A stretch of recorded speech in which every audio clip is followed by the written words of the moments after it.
Today we're sitting here with Andrew Wallace, Yes. Councilman for Mt Vernon, City of Mt Vernon. Yes. Andrew, we've been hearing a lot of stuff that's going Right. on, altercation between you and Butch Thomas. Right. And we feel like we want to give a fair share to both candidates, Right. to tell us their version of the story. There's only one version of the story, but I'm sure they're making up a few more. Well, there is always multiple sides of the story. Right. Okay? Now, we're not here to point fingers, say this is right, this is wrong, this is one of the right. Gotcha. We just interview, we listen to what you have to say, we put it out there, it's up to the people. Right. So first, let me welcome you to Yonkers Voice. This is the first time we meet. Yes. Okay? So, on that day, what happened? I know that Butch had an event, and you also had an event. No, I didn't have an event. You did not have an event prior. No. Okay, but you showed up at Butch's event. What brought you? I didn't show up at Butch's event. I showed up at Maggie's, where I go to often, about 2 times a week at least, to either eat and drink. And that's the only place I go to get my turkey cheeseburgers. It's the only place that has them around. Besides, pizza, and I like Maggie's turkey burgers better. But we understand that you knew that, or are we wrong? You tell me. No, we're wrong. So tell us. So Butch has this imaginary thing that he just thinks that everybody knows what's going on in his life and all that stuff. I really don't care anything about Butch. He's not on my radar. I don't think about him. I don't even acknowledge him. But the bottom line is he was having an event at a place that I went to, and that's it. And he got disturbed because he's running around telling everybody he got 1,900 write-in votes and all of this stuff. And I had the paperwork. He only got 319 votes, and that's what sparked him getting upset that night. But did you approach him, or did he approach you? We didn't. He and I both approached each other because I was talking to a bunch of people on the side. His sister, a few other folks was greeting me hi and all of that stuff. I was towards the outer side near the bar. And then, he was standing there, and we met like in the middle or something. But was any kind of a provocation? No. Did you ask him, where is my drink? Because this is the story we hear, and this is what I'm I sure. have to go on. You can dispute, or you can tell me if it's true or not true. Okay, it's not true. What he said to me when I walked in, I don't want to say it on camera because it was like, the news channel said choice words. And he came out of his mouth for no reason and insult me, which he always does, constantly, harassing other council members as well. Him and his brother think they run around here with the police as Gestapos and that they can do anything they want to do. So he has a nasty demeanor and a bad attitude. Now, let's go to the root cause of this. Yeah. What happened? Where did things begin to go sour? Between Butch and I? Yes. I was never friends with Butch, so there was never no room for it to go sour. We were never friends. He's always been a pain in the behind to everybody, and I just mind my business. I know he's still upset because I went over to one of his parties and been talking about him using the police for his private events and all of these things, and I'm saying this taxpayers' dollars being spent. And he's not even an elected official. He doesn't even work for the city. He's nobody. However, he's accessing all of the, city's, resources as if he's an elected official or something.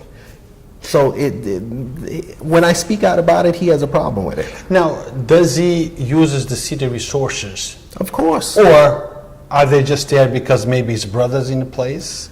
No, because when I saw him at another party, he had 13 police officers, set up metal detectors and all kind of stuff, and his brother was nowhere in sight, wasn't even in town.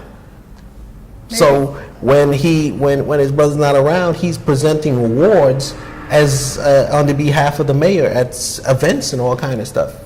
When he doesn't work for the city, he's nobody. So I guess that's where the issue comes from, that you think that he's using city resource and taxpayers' money for his own private events and things like that? Yes, that's true. And I have a problem whenever someone is wasting taxpayers' dollars, because I pay a lot of taxes in this town. So I look at it as my dollars being wasted as well. So when I see those things, I'm going to say something. I'm not going to stay quiet. If it's right, it's right. If it's wrong, it's wrong. And I just differentiate what is what. That's No, it. is every place the right place to say what's right is right and what's wrong is wrong, or there is an appropriate environment where those feelings should be expressed? You know, I was elected by the people to legislate and to be a balance, you know, one of the members to be a balance in the city of Mount Vernon. Okay, we have checks and balances. The mayor's office does things, and we're the checks and balances of that branch. So we are to look over expenditures and everything else that's going on to make sure that it's legit. And that is my job. And if I see something that I think is not legit, I'm going to say something. Well, you brought up his brother. But his brother was also elected by the people of Mount Vernon. Right. The people of Mount Vernon made a choice. Right. And I don't have a problem with the people of Mount Vernon making that choice. But I still have a job to do. You know, it's just like the people of America chose Trump. I'm not happy with that choice, but Congress and the Senate and everybody else have to do their job. They're not just going to give Trump a checkbook and say, do what you want to do. They're still going to ask, what are you doing? That's our job. And you think that's the case in Mount Vernon? Of course that's the case. You know, we have a mayor that is definitely out of control, and he thinks that he can do whatever he wants to do. And that is the problem, why he has a problem with the council, and he has a problem with the controller. And we don't have a problem with the controller. We don't have a problem with anyone. He has a problem with everyone. So obviously, you know, and I'm not saying all his ideas are bad. I'm not saying all his ideas are good. I'm just saying that when we vet them and we go through them, we're going to tell you what's wrong and what's right. And if you think that, you know, after we say it's wrong, you're going to do it anyway, okay, then that's a problem. And that's how you operate, you know. And if he feels that we're going to say something, he goes around us and tells us later. Well, the council body, you know, and the mayor, they kind of balance each other, I understand. Right. Right? But it seems like everyone in the council body, almost, okay, are kind of undermining the mayor's work. At least that's the perception. Again, I'm just asking the questions that the people want to know. And you have the opportunity to educate and say, look, that's not it. This is the way. And that's not true. You see, when you come up with things, just like his budget, he puts his budget out to the public before he even gives it to us. Then he pushes it out there and think that we're going to go along with it. And he says the council and the controller are obstructionists and they're trying to stop progress. But then when I look at the budget that he's telling people that is a balanced budget, it is everything but a balanced budget because he doesn't know how to do numbers. So the problem is he looks at certain things and he's telling everybody it's 4.8%. I'm looking at it and I'm saying this is more like 16.7%. You know, so last year it was the same thing. He tried to tell people I'm going to give you a zero tax increase, and at the same time I'm going to lower your taxes and I'm going to increase the spending. Now you know that for a fact. If you had a job, okay, you're not going to start to spend more money knowing that your job just cut your pay in half.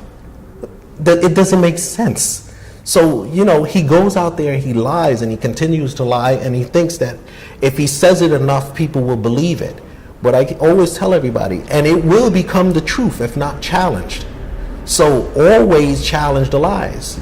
And that's the problem. Everything that comes out of his mouth is mostly a lie, and people don't go behind them and check. Like right now, he's running around telling everybody there's 2 restraining orders on Councilman Wallace. He's a hothead. Okay, well, good. Produce the restraining orders. Let me see them. Because I've never got one. He said that Councilman Griffin got one too. I don't see the one for him. We've never been served. So where are they? Well, actually, I do have them. That would be great. I would love to see them. And maybe you can dispute this.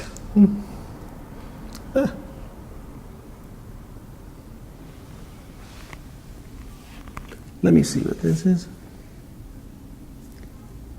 And those are the names on the restraining order. Okay. This is a temporary restraining order against the city council and the controller.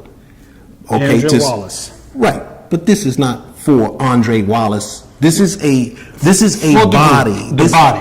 And the controller, because what this was for the residency. Because when we were pushing the residency clause, he went to court to stop the city council from actually removing his appointees. And not only that, he had a restraining order. He asked for Marcus Griffin to not be able to sign checks. And this was until we went to court. This is a restraining order against the city council. I happen to be a member. So he's twisting the truth. This has nothing to do with me being angry or anything else like he said. Okay? So I could say simply that I've had counter lawsuits and lawsuits against him. So did I? It's against the mayor's office and all of this stuff as a whole body. If the council, so it's not the same. Well, a counter lawsuit and a restraining order are two different things. But that's not a restraining order for anything more than the residency and stopping Marcus Griffin from writing checks. Well, who was the council president at one time. That is not specified in this restraining order. Yes, it is. Well, Read the restraining order. Well, it's for residency.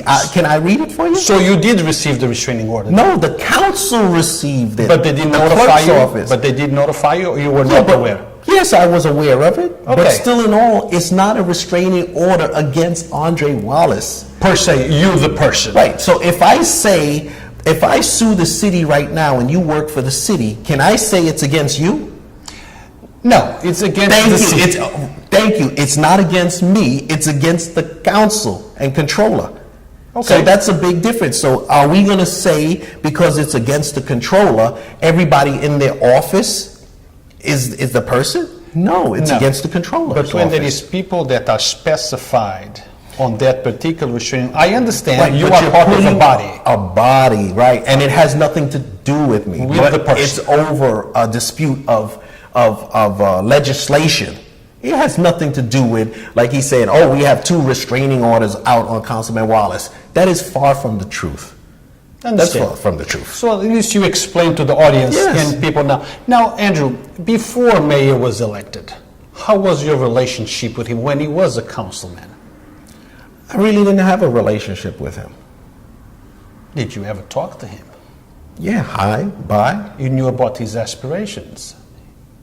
No, I did not. So things began to until- go separate ways once he became the mayor. Is that it? Because of his policies and His policy, it separated when he tried to blackmail me. That's when it separated. please elaborate on that one. Oh, so nobody knows about that, right? Because he's been running his version of the story, which have been proven to be untrue. And you know, the lawsuits will come. He's not out of the water yet. You know, he's still going to be in that water. Basically, he was trying to get me to move some legislation and try to twist the arms of the rest of the council to actually pass some of his stuff and transfer money out of the general fund so that he can do some things. And when I refused and told him I wasn't, that's when he got into this whole big thing. He said, well, if you don't do that for me, and I'm giving it to you verbatim, you're never going to see your money. And that was the money I had that was allocated by Mayor Davis and the administration for finishing the firehouse, 3rd Street Firehouse. And the payment was supposed to be made, but he refused to pay the money, and he was holding that up as a problem. Then when I sued him and the city for the money, then he turned around and said the reason why he didn't pay me because I didn't pay prevailing wage. And him and Joseph Spezio started running around saying that I didn't pay prevailing wage. They sent police officers, which I have documentation, to the Department of Labor to try to find something on me in White Plains. They sent the police downtown to Manhattan to try to find something on my company and my business. So this whole story that he made up for the longest and saying I wasn't paying people, he said I was paying people $4.25 an hour or something like that. And hiring Mexicans and all these kind of things was all false, because the Department of Labor, after full investigation, and I invited them here to my office, and I said, you can come by, here's my accountant, here's my attorneys, here's whatever you want. ask for what you want, documentation, and you can have it. And they got all the documentation, and they said there is no problem with Councilman Wallace's payments or his books. So at that point, he's a liar. He went to court 3 times and he lost 3 times. Every time we've gone to court, him and I, he's lost. And he will continue to lose because this is not the end of our court battle, because I will be suing him again. But you know, Wallace, Councilman Wallace, I understand all this conflict, but at the end of the day, who is suffering? The people are suffering. You know, I'm suffering. I'm a taxpayer. He's wasting our money. You know, he's destroyed the city. He's destroyed the urban renewal. The money has disappeared. He laid off 10 people. He used the money, misappropriated it off to other people, and ciphered it out. And now you have people without jobs. No, those allegations are something that you can actually sustain. Those are allegations that I can sustain. Everything that I'm telling you now is a fact. It's on paper. It's factual. Everything that he's telling you, ask him to back it up. We've been asking him, the council's been asking him for documentation. We said, okay, the Fed sent you a letter. Where's the letter? He has not supplied us with the letter. He said that the DEC sent us a letter about something else. We have not seen that letter. He said that we had a problem with the sewers and all this stuff about the documentation. We're getting sued and all that stuff. We asked him for the letter. He has not produced the letter. So everything he says to the public, when we question him, and there is documentation because we write the letters, they're stamped in that he has the letters, okay, and he has not responded. So basically, who's telling the truth? We have backup. You know, we write letters. I write hundreds of letters to this guy all the time. So there is a paper trail and documentation for everything. It's up to him to show you something. Yes, I understand. Now, you have probably have seen our interviews with the mayor. We have done probably 2 or 3. Actually, maybe I haven't. Maybe not. You know, and no offense to your stories or publication and all, but I have not seen any interviews with him on the Yonkers Voice or anything. We have done a few. We have done a few, and he alleges that the council body is actually sabotaging his administration. So who is sabotaging who? Nobody's sabotaging. He's sabotaging himself. He's a self-saboteur. He has his own problem. His biggest and worst enemy is his self. And it's all self-inflicted. He's got a problem. So he's up there telling everybody that the council is the ones that's sabotaging him or holding him back and all. It's not true. He said that about all the lies he said about the controller, that wasn't true. That she didn't pay the bills, that wasn't true. Then the oil, that wasn't true, and all these different things. It's just that she didn't get her story out. And that's the difference. And he just kept on hitting with lies. And that the money's missing and all of this stuff. The only money I know is missing is out of the urban renewal right now, and he's in charge of it. Well, Andrew, in regards to Miss Walker, she didn't get her story out because she didn't want to get her story out. We actually invited her. I actually went to visit her at her office. And we told her the same things as I told you. We are impartial. We give anyone an opportunity to speak and to say, their version of the truth. She was the one that didn't accept the invitation to tell about her story. What is her story? What is the truth according to her? Right. And Mayor did, she didn't. Right. So, and now the people of Mt Vernon had made a decision, and she is basically out, correct? Right. Because they believed his story because she didn't get hers out. And this is the same thing I say. And who do you blame, Wallace, for not getting her story out? It's herself. It's herself. And she knows, she makes that. There's no mistake in that. Well, and this is the same thing I said. Every time the mayor has something to say about me or the council, I am ready to respond with the facts, not fiction. Facts, because you're going to get enough fiction from him. So I'm going to make sure that the facts come out, and it's always going to be documentation to back up what we're saying. But you're saying that Miss Walker did pay the bills, that Miss Walker did this and did that. Miss Walker had the opportunity to dispute what the mayor was saying. You're right, and she didn't. And she didn't, and that was her mistake. That was her mistake, and we talk about it, you know. And, I've been telling them that for a year. that we can't just blame it on or just overstep it as him being out of control and acting like a child. That all has consequences to what he's saying, because I keep saying the same thing. Every lie that is unchallenged can become the truth. You cannot allow these lies to continue without challenging them with facts and breaking it out, because people will start to believe it. If you say it enough, they'll start to believe that it's true. They'll run with whatever story it is, and before you know it, if you're not there to speak up on your reputation and to give out the facts, the hearsay spreads, and then you can become anything.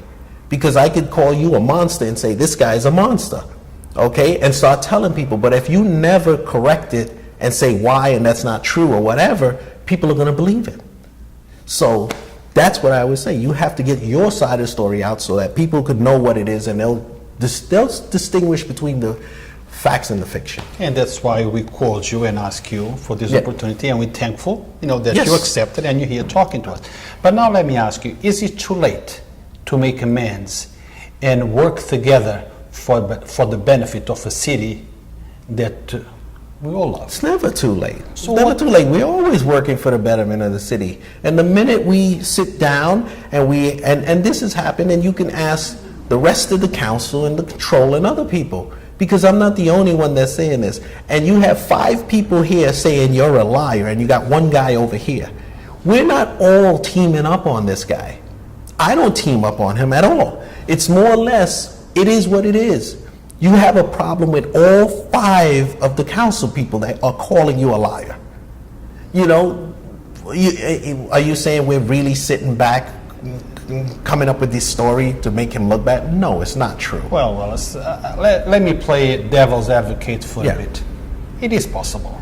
It is possible, and we have seen it. Groups of people undermining the works of another people. They get together, they become one, and they speak as one, and sometimes the intent is I'm not saying that's the case. If you see the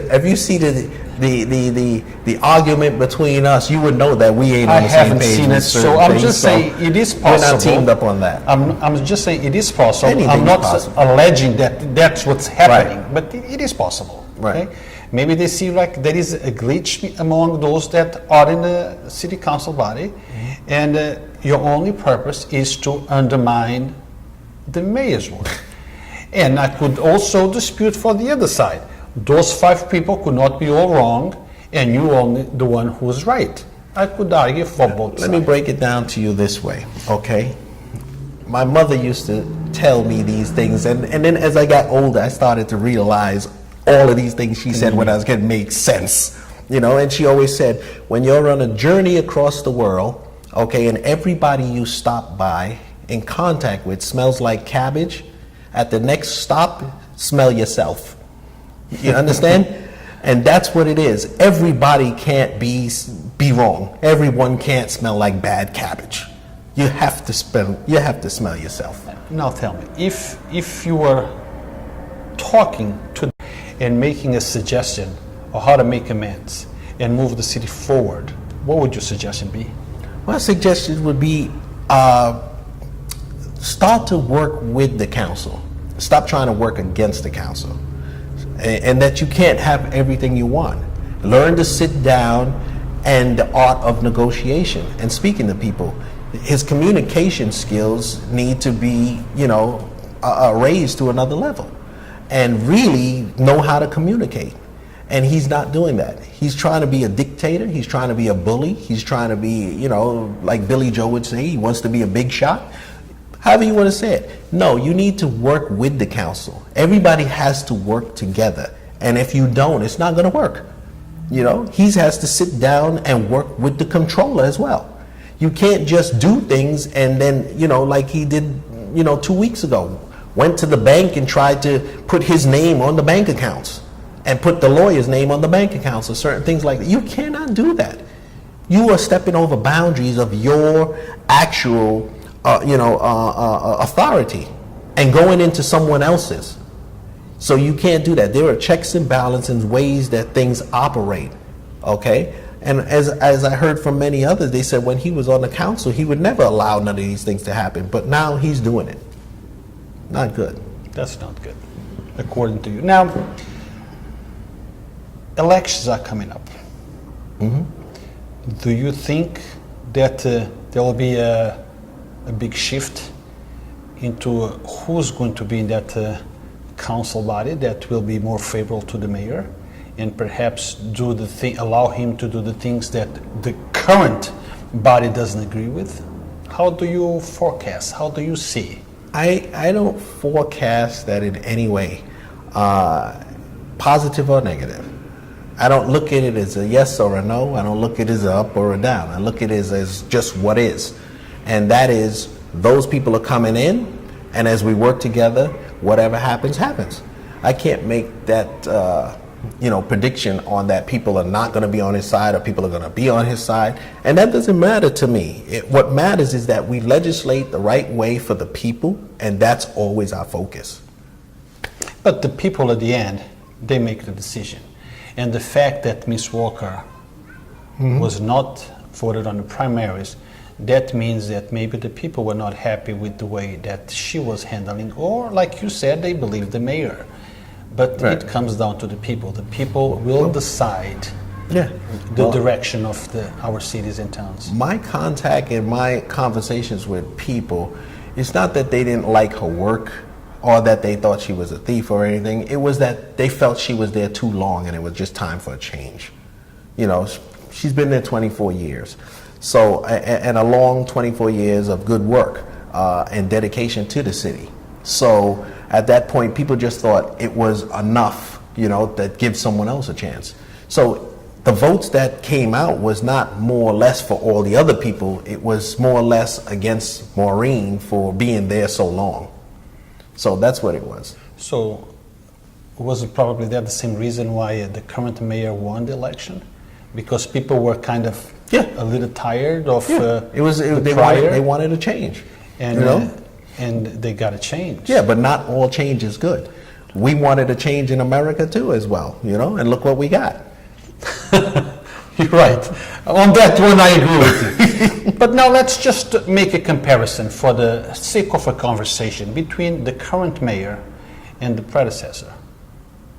I had no problem with our predecessor, which was Ernie Davis. I think he did a lot of good things when he was there at the beginning, and I think that he just overstayed,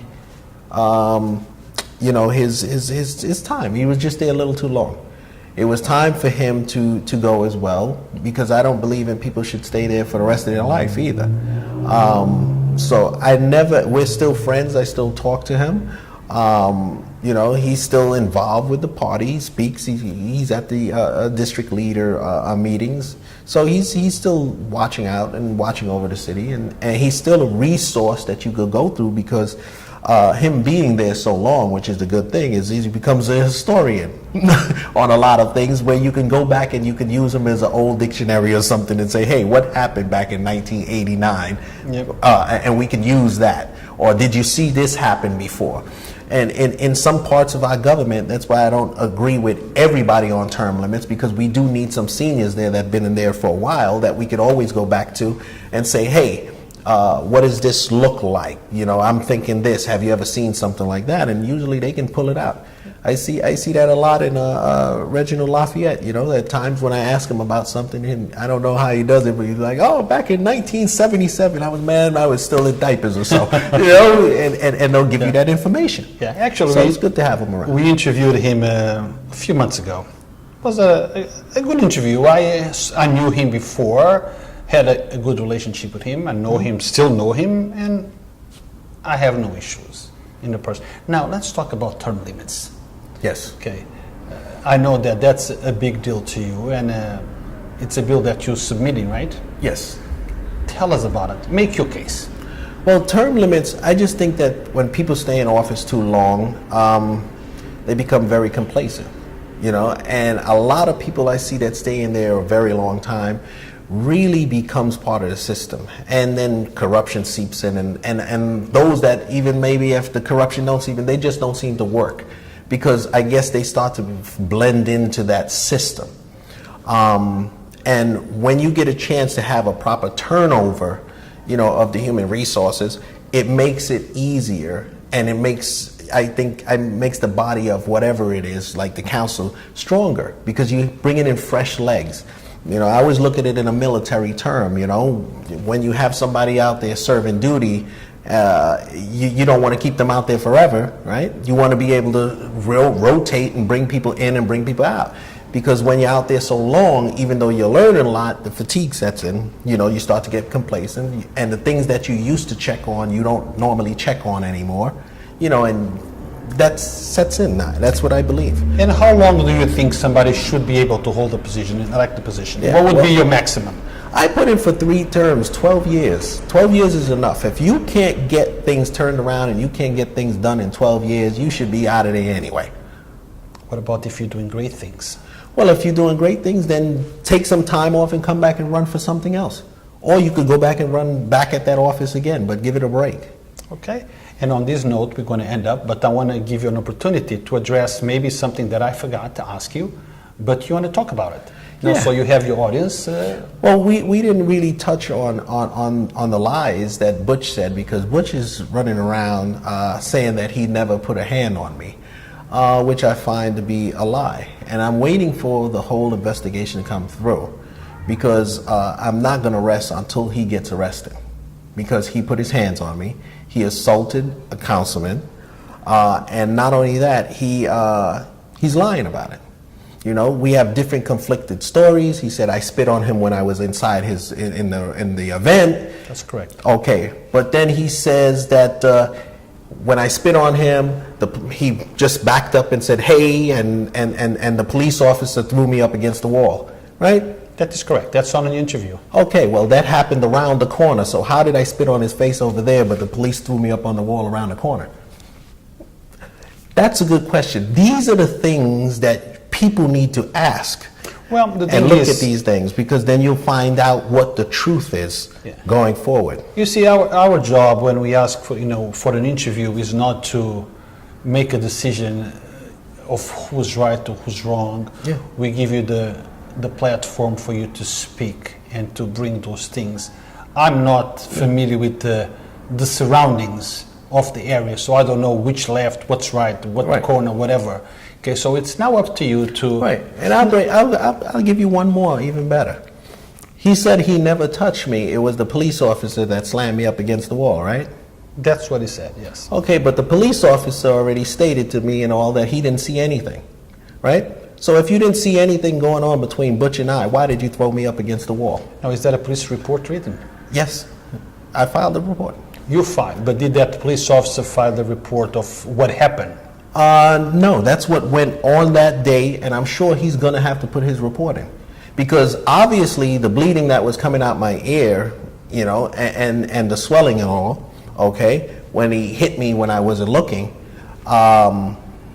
basically, then that all happened from the officer. So then I should just sue the officer for the damages of my shoulder and everything else. Because that's what Butch is saying. If Butch didn't hit me and cause that damage, then it was the police officer when he threw me up on the wall. And I thank Butch for bringing that out, that the officer did slam me up on the wall. At least I have one solid witness that said he saw what happened. And he saw, and I thank him, and I thank you for the interview, because you gave me the information I needed. So, Butch did punch you? Yes, he did. He did punch you? Yes. On the right side, left side? I'm sorry. In the left ear, okay. It was bleeding. What happened was I was facing him like this, and he pushed me. And I said, don't push me. Are you crazy? And then I heard, hey, hey, hey. And I turned around this way to look, and the officer was running towards me. Then he hit me from behind here. And then when I went forward and turned around and I was about to charge him, the police officer grabbed me from the back, in like the chicken wing hole, and kind of slammed me up against the wall and threatened to arrest me. So I never threw a punch. I never even pushed him. I never had it. I didn't, tell you the truth, I probably would have threw a punch if I would have had an opportunity. But I didn't have an opportunity. The detail jumped on me before I can even know what was going on. So the detail was right next to both of you. Yes. So obviously, I try to tell everybody, because most people is wondering if this is, the mayor said he didn't see anything, and the detail and the mayor were together. Okay. Which I keep saying was about less than 20 feet away. Okay. So when he hit me, okay, and matter of fact, when he pushed me, and I heard the voice, hey, hey, hey, by the time I looked at him and he hit me, when I turned back to him, the detail was on me. So he couldn't have been that far. And anybody that knows anything about close, tactical fighting or anything, you know about the 21-foot range. You know, how it will take. Even if you were carrying a gun or something, you need that kind of distance to stop somebody from closing in on you. So he had to be closer. So that means the mayor were closer if they were both standing together. Okay. And they said they didn't see anything. Yeah. I find it strange. And who said, hey, hey, hey? It was the detail. The mayor's detail police officer, yes. That's the only reason I turned, because I know that the mayor and the police officer was standing there. The detective was standing there. So when he screamed, hey, hey, hey, and I turned this way, that's when he socked me from behind. Because I was about to say, hey, I didn't touch him. Did you see he pushed me? But he pushed me and he hit me. And that's why he said, hey, hey, hey, because he pushed me. What other reason would he have to say anything? Why would he throw me up on the wall? No, Wallace, if you have a threat in front of you and you hear somebody screaming or calling you from behind, why would you look? I would think that my focus is on my target, or at least where the threat is coming from. Right. Well, if I'm looking at my target, he pushes me. Someone says, hey, hey, hey, I know it's an officer, a detective. I look and someone's charging at me. Or charging. So that person that says, hey, hey, is the person who grabbed you. Correct. I turned, he said, hey, I turned. He was charging at me. So I have to look at the person charging at me. I took my eyes off of this one for a second, which was Butch. You assumed that there was another target behind. Correct. And to me, right now, the way he threw me up in the wall and caught me, yes, he was a target. See, if I would have never turned back to Butch after he hit me, he couldn't have grabbed me from behind. So it was like, they had a little tag team wrestling match going on there, a fighter match. So you don't think that, hey, hey, hey, hey, guys, stop it. Let's not escalate this. That's probably what it was when he saw Butch push me. So it makes sense. Okay, that's why he said that. So he jetted over to break it up. That was the thing. But then he saw Butch hit me, and then he stopped me and threw me up against the wall because he didn't know who I was. Yeah. And probably a retaliation would come if he hadn't stopped you. Like you said earlier, you probably would punch back. Of course. I'm not denying that. I'm not going to let somebody hit me and not retaliate. Yeah. It's just like I said to him, if I spit in someone's face, you're going to retaliate right then and there. He said I spit in his face inside Maggie's Plains. Okay? The mayor said I spit in his face in Maggie's Plains. Well, the incident happened outside around the corner.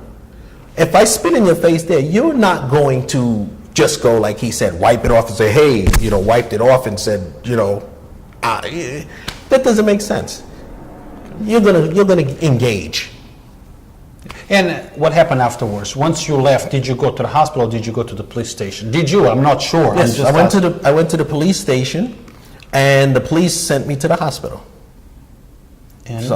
And I stayed in the hospital for about 6 hours or something. They had to stop the bleeding. They gave me some medication. I had to take an MRI for my head, and then the next day an MRI for the shoulder and the back.